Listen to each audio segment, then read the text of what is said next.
Today I'm showing you how to make sourdough focaccia bread with olives, garlic, and rosemary. To start off, we need to feed our sourdough starter to get it ready for our focaccia dough. This guy has been hanging out in the fridge for about a week now and definitely needs some feeding. If you want to make your own starter at home, I recently posted a video for how to make this starter on the channel, so I'll link to that below. To feed the starter, you want to use equal amounts in weight of starter, water, and flour. The focaccia recipe we're using is going to use 170 grams of starter, so I know that I need at least 170 grams total, but of course, I want to make a little bit extra so that I can return some of the starter to the fridge and keep it alive for future bakes. So what I'm going to do is measure out 100 grams of starter from the fridge, discarding the rest, then add in 100 grams of water and 100 grams of flour.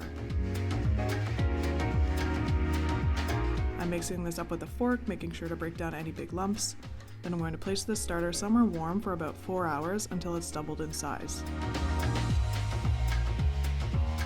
You can see here that my starter is now very happy and bubbly, and you can tell that it is still at its peak activity since the top of it is slightly domed, so I know that the little gas bubbles are still pushing upwards.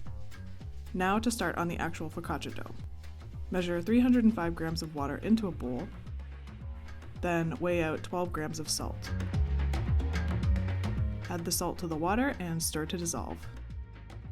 Now I'm going to add in our active sourdough starter and stir this through using a fork.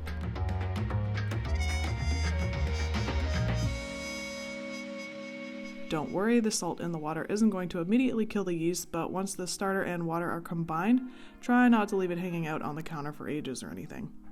I'm popping this straight back onto the scale and adding in 460 grams of flour.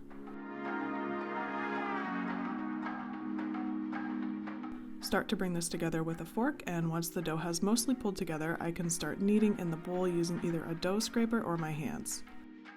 Since this dough is really wet, I want to keep it in the bowl just to make my life easier.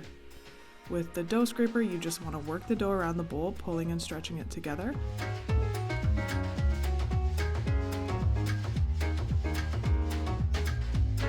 And if you want to use your hands, just dip your fingers into a little bit of water to stop the dough from sticking and stretch and pull the dough over onto itself.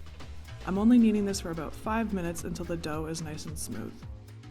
At this point, we're going to leave the dough to rise. You can transfer it to a separate bowl, but why do an extra dish, you know what I'm saying? So I'm just going to pour in a good glug of olive oil, coating the dough on all sides as well as the bottom and sides of the bowl.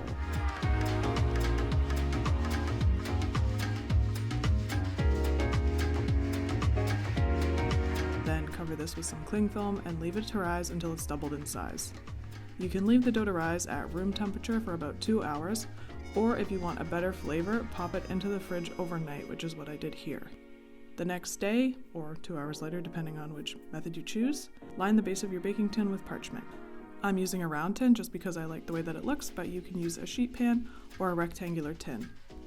Drizzle some olive oil into your pan and generously coat the bottom and sides.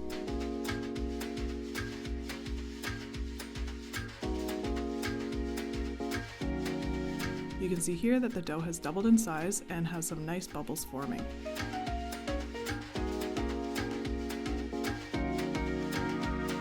With an oiled hand, I'm just ever so gently tipping the dough from the bowl into the tin, trying not to knock out all of that beautiful airiness.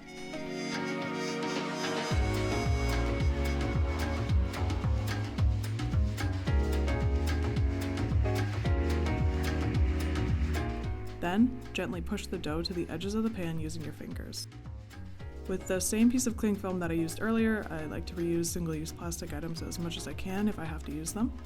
Cover this again and leave it to rise for 3 to 4 hours in a warm place in your kitchen if your dough is coming out of the fridge.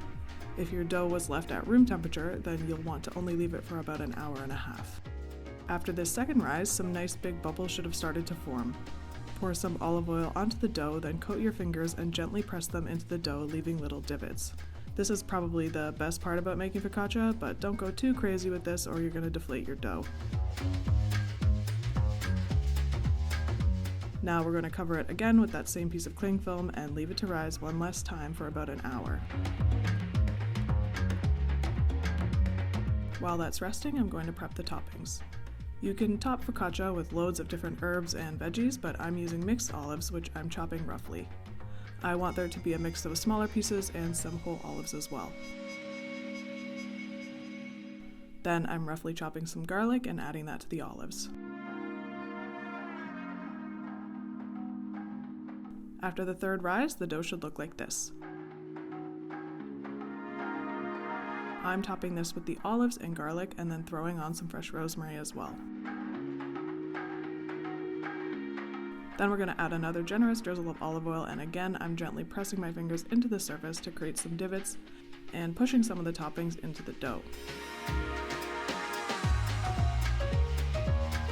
Last but not least, top this all off with a good sprinkle of flaky salt. Pop that into an oven that's been preheated to 220 degrees Celsius or 425 Fahrenheit for 20 minutes. Since I've cooked mine in a smaller pan and the dough is thicker, I then turned the oven down to 200 for an additional 20 minutes, but if you cook yours in a larger pan and your dough is thin, it will most likely only need a few additional minutes. Regardless, you want to bake the dough until the surface is a deep golden brown. Once cooked, leave the focaccia to cool for 10 minutes, then transfer it to a wire rack.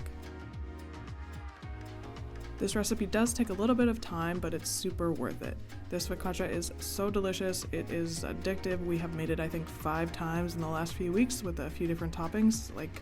We just can't stop eating it. If you like this video and this recipe, consider subscribing to the channel. Let me know what toppings you decide to put on your focaccia if you try this recipe in the comments down below. And feel free to message me any pictures of your finished bread on Instagram at chef.studio_.